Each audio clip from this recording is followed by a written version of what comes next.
Telling It Like It Is by James Smyth.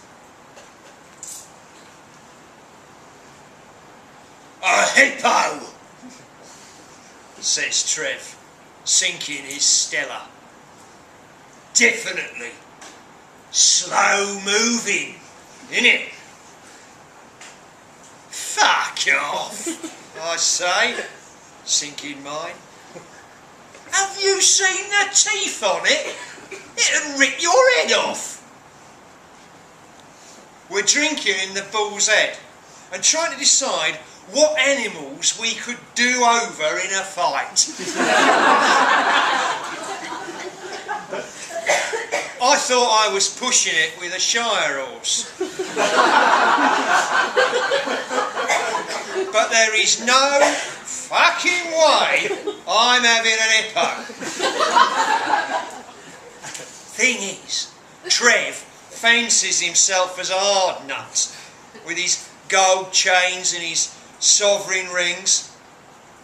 But I'd like to see him in a rumble with a fucking hippo. Not a chance, mate. Not a chance. You saying I couldn't take a hippo? He says through a mouthful of pork scratchings, signalling to the barman for 2 more pints. He's just like a bigger version of a pig, isn't it? And we've already established I could take a pig with both hands tied behind my back.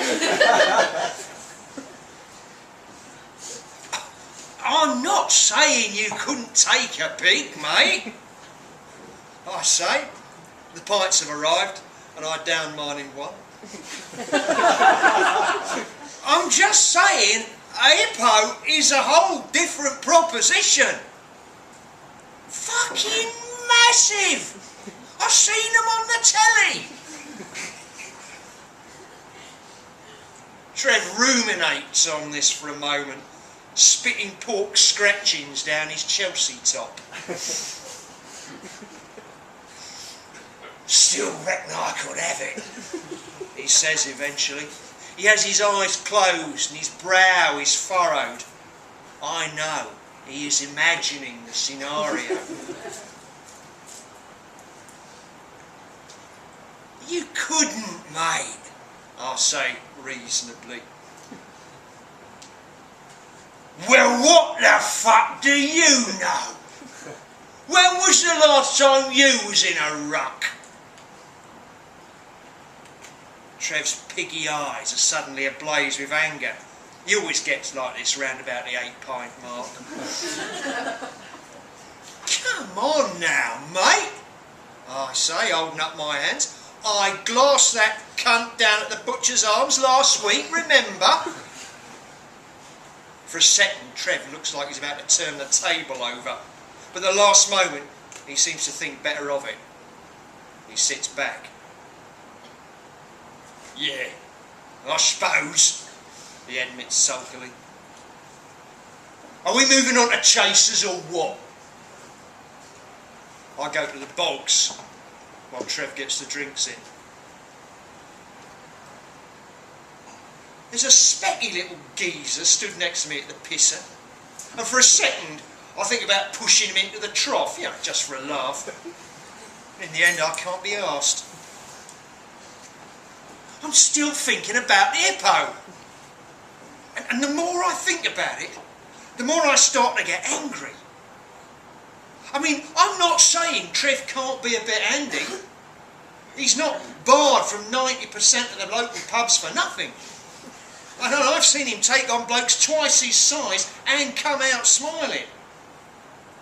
But a fucking hippo? Who does he think he is? I noticed the specky geezers looking at me strangely. Realise I must have been muttering about hippos under my breath.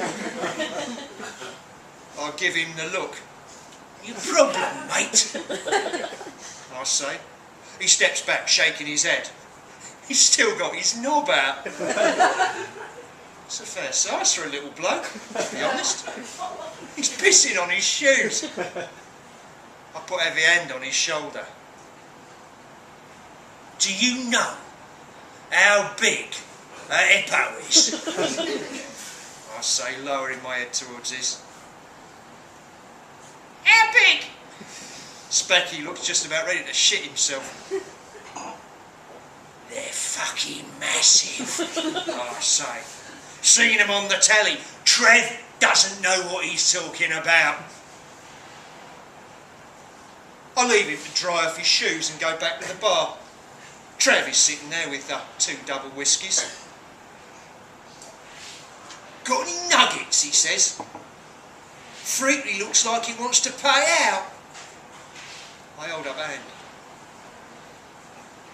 Look, mate, I say, you know I totally respect you, yeah, as a geezer. Trev nods slowly. And as a mate. And I don't want us to fall out, right? I can see the muscles tense under Trev Chelsea's shirt. They're starting to bunch in readiness. Yeah, he says slowly.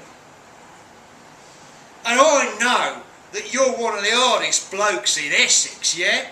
And there is nobody I'd rather have backing me up if it all kicks off. Yeah, says Trev. But, I say, I've got to tell you something, mate.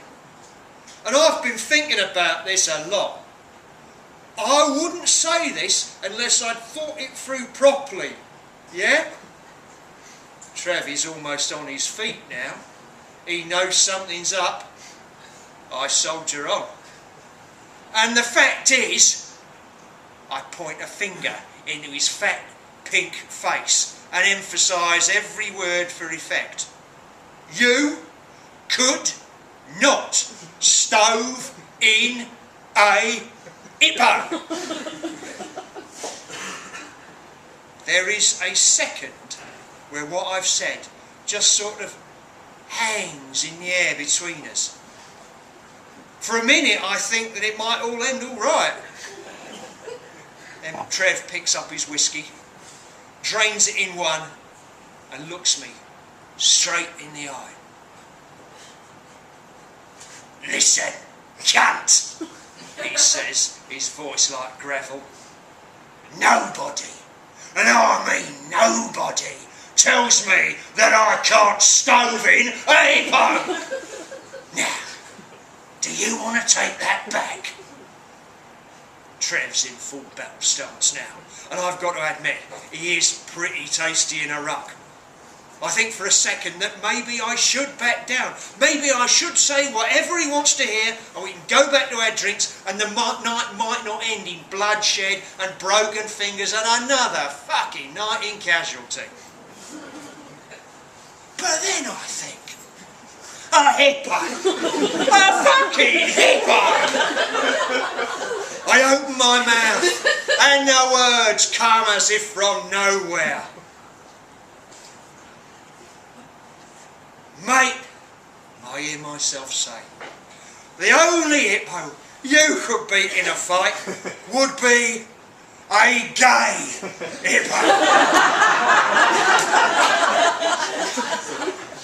I pause while the bombshell drops. And then we're off. Trev barrels towards me, fists flying. I try to dodge out the way, but he's fucking quick for a fat bastard. And before I know it, he's on top of me. And I can smell the sweat and the lager on his breath. He's trying to get some body blows in, and I lower my arms to protect my ribs. I hear the familiar sounds of breaking glass. Fucking hippos! Grunts Trev, channeling his rage as he rolls about on top of me, limbs spasticking around. You're a fucking hippo! I grunt back, trying to get him in a headlock, but finding that his neck's too thick for me to get my arm around. It's just a big fucking pig! Growls Trev, launching his knee towards my groin. Massive teeth! I say, reeling back from headbutt, the taste of blood in my mouth. Seen them on the fucking hippos! Roars Trev, and from the corner of my eye, I see his gold-spangled fist come flying towards me. I don't even have time to flinch. He connects. I feel the crunch and the spurt of blood, and then it all goes dark. I wake up in the back of an ambulance. With my tongue I establish I've lost at least 2 teeth. There's a nurse, a pretty fit one, sat beside me looking disapproving. "Awake now, are you?" she says. I try to move my arm but it won't budge. It feels solid like a block of wood. "Yeah," I mutter. "What's the damage?" "It's not good," she says. "That friend of yours really went to town. He's with the police now." The more I think about it, the more I realise how many parts of my body I can't feel. Maybe this isn't just another Saturday night, I think. Maybe this is fucking serious. I can't feel my legs, I mumble weakly. The nurse purses her lips and shakes her head. "Don't expect any sympathy from me," she says. "You know how much time I spend picking up after people like you." I can see in her eyes that she's probably pissed off. "I don't know," she says. "Do you actually enjoy fighting? Is it fun? Does it not occur to you that it might be more pleasant just to have a conversation?"